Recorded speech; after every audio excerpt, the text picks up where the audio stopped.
Yes continue చేద్దాం శేఖర్ గారు, వాళ్ళ వాయిస్ కూడా తీసుకున్నాక. నమస్తే రామారావు గారు, నమస్తే గోవర్ధన్ గారు, వెల్కమ్ టు ది డిబేట్ అండి ఇద్దరికి. ఎస్ ముందుగా రామారావు గారు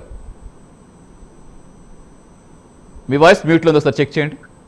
నమస్కారం అండి. ఎస్ నమస్తే. మొత్తానికి ఏదైనా 3 దశాబ్దాల కాల లక్షలాది మంది నిరీక్షణకి ఒక రూపం వస్తుంది అనుకుంటున్నారా? రేపు 31వ తారీఖున ఫేజ్ 1 మొదటి దశ ప్రారంభించబోతున్నారు, జాతికి అంకితం చేయబోతున్నారు. ఇదంతా కూడా ఒక ప్రహసనం అండి.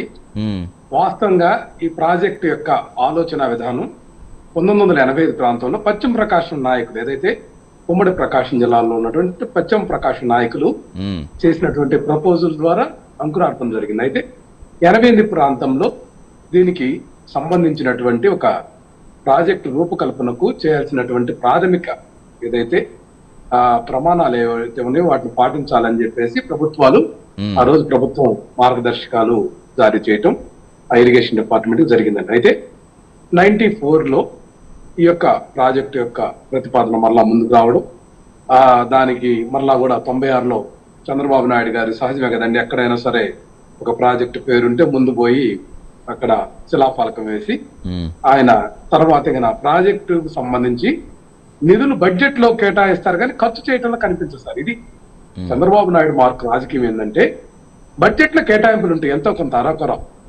ఇది ఆ రోజు 980 కోట్ల రూపాయల ప్రాజెక్టు సిగ్గుచేటు.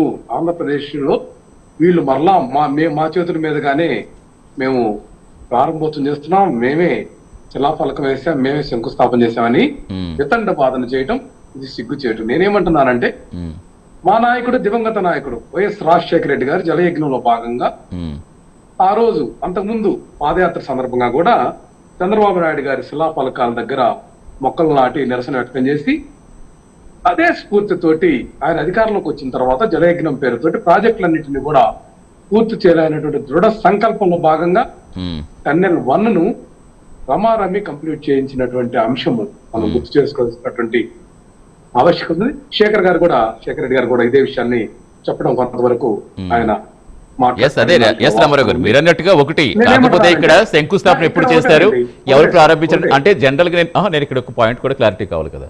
ఇప్పుడు ఇది అప్పుడు ప్రారంభిస్తే ఇమీడియట్ గా నిన్న ప్రారంభిస్తే రేపు ఏమి జరగట్లా. 3 దశాబ్దాలు, ఆల్మోస్ట్ 30 సంవత్సరాలు. ఈ మధ్యకాలంలో ఎన్నో ప్రభుత్వాలు, టీడీపీ, కాంగ్రెస్, వైసీపీ ఇలా ప్రభుత్వాలు మారుతూనే వచ్చాయి. మధ్యలో టీడీపీ వచ్చింది, అయినా పూర్తి చేయలేకపోయింది. వైసీపీకి అవకాశం వచ్చింది, వైసీపీ చేయలేకపోయింది. జనరల్ గానే ఎవరు శంకుస్థాపన చేస్తారు, ఎవరు ప్రారంభోత్సవం చేస్తారు, జనరల్ గా మాట్లాడుకునే మాట్లాడారు. అది మీకు కూడా అవకాశం వచ్చింది కదా, ఎందుకు అవ్వలేకపోయింది? 4.0 సీఎం గారు ఎన్ని మీటర్ల టన్నెల్ పూర్తి చేశాడు? స్ట్రైట్ కి వచ్చింది. ఎన్ని మీటర్ల టన్నెల్ పూర్తి చేశారు చెప్పమనండి.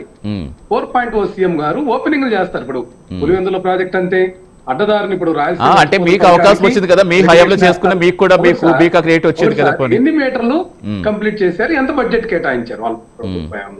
మా నాయకుడు జగన్మోహన్ రెడ్డి గారు రమారామి మొత్తం కూడా పూర్తి చేసి ప్రజలకు అంకితం ఇచ్చినటువంటి అంశంలో కానీ 11 ముంపు గ్రామాల ప్రజలకు సంబంధించినటువంటి బడ్జెట్ అలాట్మెంట్ ఏదైతే 7,000కు పైగా కుటుంబాలండి, 7,250 కుటుంబాలకు సంబంధించినటువంటి వాళ్ళకు సంబంధించినటువంటి నిర్వాసితుల పరిహారం మంజూరు చేయట్లా కానీ చాలా పార్షియాలిటీ లేకుండా అందరికి కూడా అందే విధంగా ఎటువంటి భేషజాలకు పోకుండా చేసినటువంటి పరిస్థితి ఉంటే అది ఎక్కడా చెప్పరు వీళ్ళు. అయినా మనకు అవసరం లేదు ఇక్కడ, ఎందుకంటే ఆ ప్రాంతం పశ్చిమ ప్రకాశంలోని ఆ ప్రాంత వాసులందరికి కూడా ఈ ప్రాజెక్ట్ లో ఎవరు ఎంతవరకు సపోర్ట్ చేశారు, ఎవరు పాత్ర ఎంతవరకు ఉందనేది ప్రతి ఒక్కరండి అక్కడ చిన్న పిల్లోడిని అడిగినా కూడా చెప్పేటటువంటి పరిస్థితి ఉంది. ఎందుకంటే ఈ అంశం మీద 2014-19లో చంద్రబాబు గారి సర్కారు ఏ మాత్రం కూడా నిధులు కేటాయించట్లేదు, బడ్జెట్ లో ఏదైనా రమారమిగా కొన్ని అరకొరగా కేటాయించినా ఖర్చు పెట్టేయట్లేదని చెప్పేసి ఆ రోజు మా డైనమిక్ ఎంపీగా ఉన్నటువంటి వైవి సుబ్బారెడ్డి గారు కనిగిరి నుంచి ప్రాజెక్టు వరకు పాదయాత్ర చేసి నిరసన వ్యక్తం చేయడం జరిగింది. ఇదే ఆధారం అండి. అంటే చంద్రబాబు నాయుడు గారి ప్రభుత్వం నిధులు గనక మంజూరు చేస్తుంటే మా యొక్క పాదయాత్ర జరిగి ఉండేది చెప్పండి అండి. కనిగిరి నుండి ప్రాజెక్టు వరకు చేసినటువంటి పాదయాత్ర అంశం గుర్తుపెట్టుకోవాలి. ఏదైతే రాజశేఖర రెడ్డి గారి హయాంలోనే సుంకేష్లా, కాకర్లా, గ్యాప్లు కానీ వీటన్నిటిని కూడా కంప్లీట్ చేయించేటటువంటి విధానంతో పాటు రాత్రింబవలు పనిచేయించినటువంటి ఘనత వైఎస్ రాజశేఖర రెడ్డి గారికి దక్కుతుంది.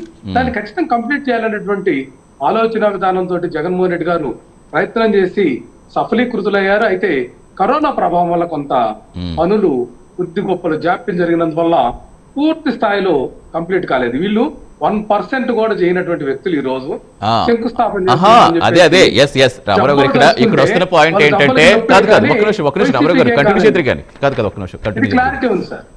ఎస్ కంటిన్యూ చేద్దరు కానీ ఒక్క నిమిషం ఏంటంటే ఇప్పుడు అక్కడ చంద్రబాబు గారు ప్రారంభించారు కదా, అక్కడ శంకుస్థాపన ఆయన చేశారు కదా అని తర్వాత రాజశేఖర్ గారు వదిలేదు, కంటిన్యూ చేశారు. ఇప్పుడు మీరు చేశారు, మీరేదో ధర్నాలు చేస్తామంటున్నారు, సరే హర్దశలు ఇస్తుంటారు, ఇవన్నీ ఓకే. కాకపోతే 2024 ఎన్నికలకు నోటిఫికేషన్ ముందు జగన్ గారు ప్రారంభించారు వెలుగొండ అక్కడ టన్నెల్ పనులు అవ్వలేదు, హెడ్ రెగ్యులేటరీ పనులు అవ్వలేదు. కానీ అంత హడావుడిగా ప్రారంభించాల్సిన అవసరం వచ్చింది, అంతా కూడా ఒక డ్రామా పొలిటికల్ మైలేజ్ కోసమని విమర్శిస్తారు. మరి దానికి ఏమనుసరిస్తారు? ఆ రోజుకి దాదాపుగా పనులన్నీ పూర్తయినటువంటి పరిస్థితి ఉంది. తర్వాత ఏం పూర్తి కాలేదని ఒక రకమైనటువంటి విధ్వంసకరమైనటువంటి వాదనలకు వీళ్ళు తెరదీశారు. వీళ్ళ హయాంలో టన్నెల్ మిషన్లు కాంట్రాక్టర్లు తుప్పు పట్టిపోతున్నాయని ముందుకు తీసుకుపోయినటువంటి అంశం ఉంది. అంటే బడ్జెట్ రిలీజ్ చేయనటువంటి సందర్భం ఒక్క చంద్రబాబు నాయుడు గారి హయాంలోనే జరిగింది తప్ప మా నాయకుడు జగన్మోహన్ రెడ్డి గారి హయాంలో ఏ మాత్రం జరగలేదు. ఎంతో కొంత పని జరుగుతానే ఉన్నటువంటి పరిస్థితి ఉంది. ఎన్ని అవరోధాలు వచ్చినా ముందుకు పోయినటువంటి పరిస్థితి ఉంది. అన్ని అనుమతులు తీసుకొచ్చే దాంట్లో కానీ ఆ యొక్క టన్నెల్స్ పూర్తి చేస్తేనే ఈ ప్రాజెక్టుకు ఏదైతే దానికి మెయిన్ యొక్క రోల్ పూర్తవుతుందనేటువంటి ఆలోచన విధానంతో ఆ టన్నెల్ వర్క్ ని ఆ టన్నెల్ మిషన్ ని సక్రమంగా జరిగేటట్లుగా దానికి అధిక ప్రాధాన్యత ఇచ్చి పలుమార్లు సందర్శించడం, అట్లాగే మా యొక్క ఏదైతే ఇరిగేషన్ మినిస్టర్స్ ఉన్నారో వాళ్ళు అబ్జర్వేషన్ చేయటం, కలెక్టర్ గారి ఆధ్వర్యంలో కూడా అబ్జర్వేషన్ చేసి ఆ ప్రాజెక్టు ని ముందుకు తీసుకుపోతే వీళ్ళు ఈ రోజు క్రెడిట్ చోరీ అనేటువంటి అంశం మీద మాట్లాడదాం, ఆయన కూడా మాట్లాడదాం. ఎస్ రామారావు గారు బ్రేక్ తీసుకొస్తే మాట్లాడదాం. ఎస్ మనతో నీటిపారుదల ప్రాజెక్టు విశ్లేషకుడు జాయిన్ అయ్యారు గోవర్ధన్ గారు. ఆయనకు టెక్నికల్ అంశాలు సంబంధించుకొని అడుగుదాం, తర్వాత కంటిన్యూ చేద్దాం.